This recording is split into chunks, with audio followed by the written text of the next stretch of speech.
Alright, guys and girls, this is Jerningham here, ladies and gentlemen. Some refugees will be sent back to Rwanda, Africa, or because there's some illegal migrants coming to the UK and other lines, Scotland, Wales, they're sending them back. There's a video about it. Priti Patel and Boris Johnson spoken about it, so we're going to be watching the video now into YouTube. And tell me what you think about this. Is it right? Is it wrong? What would you do if you were in the situation? So I'm gonna be showing you. There we go.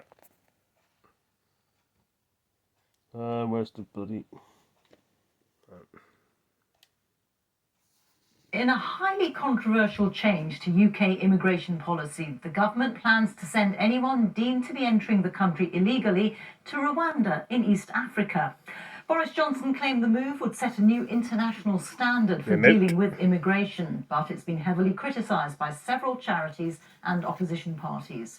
The scheme, intended to undermine people smugglers, will apply to men and women, but not children or families, such as those who arrive here in small boats across the channel or on lorries, and it'll include those who've come since the beginning of the year. A deal was signed in the Rwandan capital Kigali today, from where our home editor Mark Easton reports. They should do the deal, Patel with the guy. Handshake in the grip of controversy. This formal agreement between Britain and Rwanda is, according to the Home Secretary, a world first in the approach to dealing with asylum seekers. Men and women arriving in the UK by an unofficial route will have their request for sanctuary ruled inadmissible, classed as an illegal migrant and could be forcibly relocated 4,000 miles south to rebuild their life in East Africa. We, as two ministers, stand here today absolutely committed to changing some of the norms around the broken global migration system, because for too long other countries, and by the way naysayers, just sit on their hands and have been watching people die. The Migration and Economic Development Partnership sees the UK send an initial £120 million for educational projects in Rwanda, in return for the small African state helping deal with what's become a humiliation for ministers who promised to control Britain's borders. Record numbers of asylum seekers arriving across the channel in small boats. What's going on here? The Prime Minister was in Dover today to launch a series of policies designed to show the government getting serious with the problem of people traffickers. This innovative approach, driven by our shared humanitarian impulse and made possible by Brexit freedoms, will provide safe and legal routes for asylum while disrupting the business model of the gangs. But the centrepiece of the response is the deal with Rwanda. If it happens, this is where the first of those flown to Kigali will be housed, currently a private hostel. Is it reserved for people coming from Britain?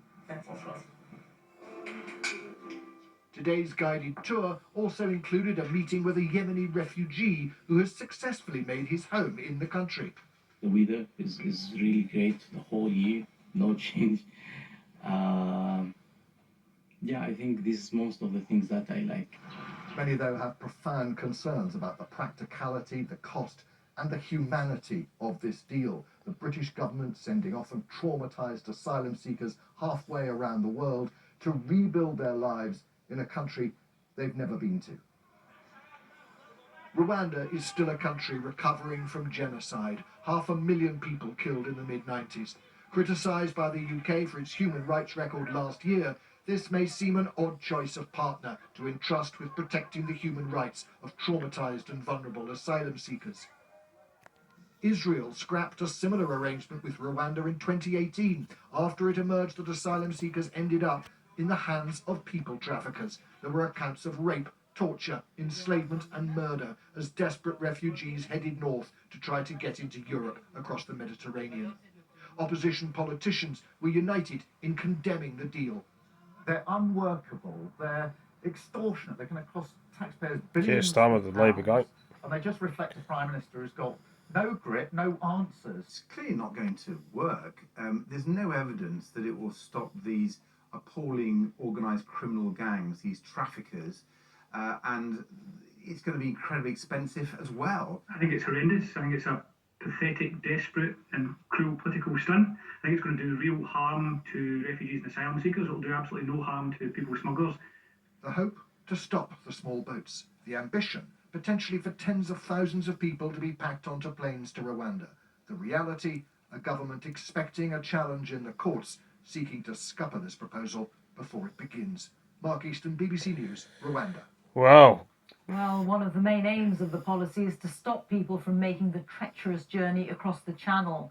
More than 28,500 people crossed in small boats last year. That's almost a tenfold increase on 4 years ago. This year looks set to exceed that number. So far, over 4,500 people have arrived. Official figures show that just over half of all asylum claims are successful.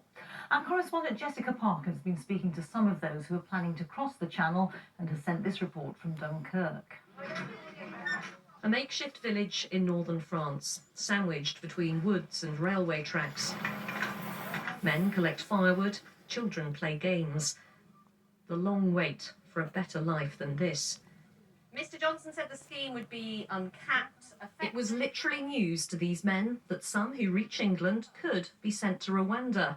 Shafi, who tells me he fled Afghanistan, says it's double standards. They're welcoming all the Ukrainian people in their houses. We heard that, everyone in the world, they're welcoming Ukrainians in their house. We're asked a lot of questions. Who will they send? When? Why? So everyone wants a better future, and if they take us to Rwanda, what are we going to do there? It's a lot worse place than Afghanistan, right? There's no future for us in Rwanda. Will that make you think twice about trying the journey? No, we have no other choice. We will still go there. We'll still try our best, Let's see what happens there. We'll still try to go there. There are women and children here, but it is mostly single men. And they're not the only ones taken aback by the government's plans. Rwanda? Vraiment? You can see what local volunteer Marie thinks. Parce que c'est affreux et aberrant. It's horrible and absurd. It doesn't make sense. It makes absolutely no sense. Why would the government do something like that?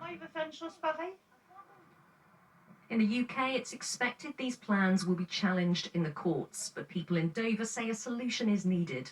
I feel for them. They're human beings like us, and they're fleeing from their circumstances.